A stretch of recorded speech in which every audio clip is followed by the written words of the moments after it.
എല്ലാവർക്കും എൻ്റെ ഒരു പുതിയ വീഡിയോയിലേക്ക് സ്വാഗതം. ഞാൻ നിങ്ങൾക്ക് പരിചയപ്പെടുത്താൻ പോകുന്ന സൈഡ് ഡിഷായിട്ടൊക്കെ നമ്മൾ കഴിക്കാൻ പറ്റുന്ന ഒരു ചട്നിയാണ് കേട്ടോ. അതിനുവേണ്ടി ഞാൻ കുറച്ച് സ്പ്രിംഗ് ഒണിയൻ എടുത്തിട്ടുണ്ട്. സ്പ്രിംഗ് ഒണിയൻ ഇല്ലെങ്കിൽ സാധാ സവാള ആയാലും മതി. അതുപോലെ കുറച്ച് പച്ചമുളക്, കുറച്ച് വെളുത്തുള്ളി ചതച്ചെടുത്തിട്ടുണ്ട് കേട്ടോ.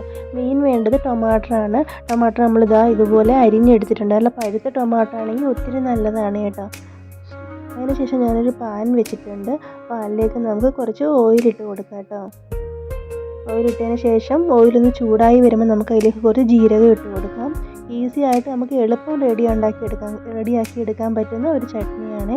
അതിലേക്ക് നമുക്ക് ചതച്ച് വെച്ചിരുന്ന വെളുത്തുള്ളിയും കൂടി ഇട്ട് കൊടുക്കാം. പിന്നെ അതിലേക്ക് നമ്മുടെ പച്ചമുളക് അരിഞ്ഞ് വെച്ചിരുന്നില്ലേ അതും ഇട്ട് കൊടുക്കാം. എരിവിനനുസരിച്ച് വേണം പച്ചമുളകൊക്കെ ഇടാൻ. അതിലേക്ക് ഞാൻ കുറച്ച് കായപ്പൊടിയും കൂടി ഇട്ടിട്ടുണ്ട് കേട്ടോ. എന്നിട്ട് നമുക്ക് നല്ലതുപോലെ ഒന്ന് ഇളക്കി കൊടുക്കാം.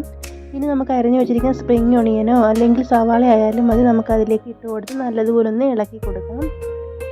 റൊട്ടിയുടെ കൂടെയും ചോറിൻ്റെ കൂടെയും ചപ്പാത്തിയുടെ കൂടെയൊക്കെ കഴിക്കാൻ നല്ലൊരു ചട്നിയാണ് കേട്ടോ. എല്ലാവരും മസ്റ്റായിട്ടൊന്ന് ട്രൈ ചെയ്ത് നോക്കണം കേട്ടോ. അതിനുശേഷം നമുക്ക് അതിലേക്ക് കുറച്ച് മുളക് പൊടി ഇട്ട് കൊടുക്കാം. അതുപോലെ തന്നെ കുറച്ച് മഞ്ഞൾപ്പൊടിയും കൂടി ഇട്ട് കൊടുക്കാം കേട്ടോ. എന്നിട്ട് നമുക്ക് നല്ലതുപോലെ ഒന്ന് ഇളക്കിയെടുക്കാം. സിമ്പിളായിട്ട് കുറഞ്ഞ ടൈമിൽ നമുക്ക് എളുപ്പത്തിൽ റെഡിയാക്കി എടുക്കാൻ പറ്റും കേട്ടോ. എന്നിട്ട് അതിലേക്ക് നമുക്ക് അരിഞ്ഞ് വെച്ചിരിക്കുന്ന തക്കാളി ഇട്ട് കൊടുക്കാം കേട്ടോ.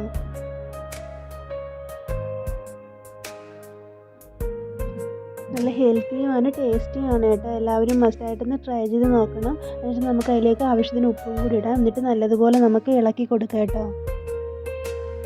നല്ല പഴുത്ത തക്കാളി ആണെന്നുണ്ടെങ്കിൽ നമുക്ക് വെള്ളം ഒഴിക്കേണ്ട ആവശ്യം വരില്ല. വെള്ളം ഒഴിക്കാണ്ട് തന്നെ നല്ലതുപോലെ വെന്ത് വരും കേട്ടോ. ഇതിപ്പോൾ ഞാൻ കുറച്ച് വെള്ളം ഒഴിച്ച് കൊടുക്കുന്നുണ്ട്. ജസ്റ്റ് ഒന്ന് വെന്ത് വരാൻ വേണ്ടിയാണ്. ഒരു ചാറും ആവും. അതിനുശേഷം നമുക്കിത് അടച്ച് വെച്ച് വേവിക്കാം കേട്ടോ.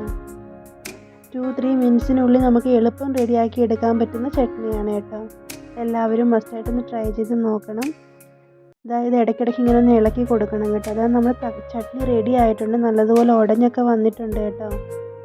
ഇനി നമുക്ക് ഇതിനകത്തോട്ട് ആവശ്യത്തിന് മല്ലിയിലയും കൂടി ഇട്ട് കൊടുക്കാം. ഇട്ട് കൊടുത്ത് നല്ലതുപോലെ നമുക്ക് ഇളക്കി എടുക്കാം കേട്ടോ.